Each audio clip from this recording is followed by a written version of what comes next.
আচ্ছা বাচ্চারা, এখন আমি তোমাদের কিছু কোশ্চেন করব। তোমরা কি প্রশ্নের উত্তরগুলো দিতে পারবে? আচ্ছা, তোমার নাম কি? আচ্ছা আসিম, বলো তো আমাদের দেশের জাতীয় পশুর নাম কি? আমাদের দেশের জাতীয় পশুর নাম বাঘ। আচ্ছা সাকিবুর, তুমি বলো তো আমাদের দেশের জাতীয় পাখির নাম কি? আমাদের দেশের জাতীয় পাখির নাম হলো ময়ূর। আচ্ছা সাফিক, তুমি বলো তো আমাদের দেশের জাতীয় ফুলের নাম কি? আমাদের দেশের জাতীয় ফুলের নাম হলো পদ্ম।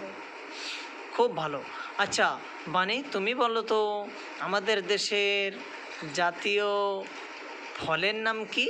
আমাদের দেশের জাতীয় ফলের নাম আম। আচ্ছা, তোমরা কি বলতে পারবে আমাদের দেশের নাম কি?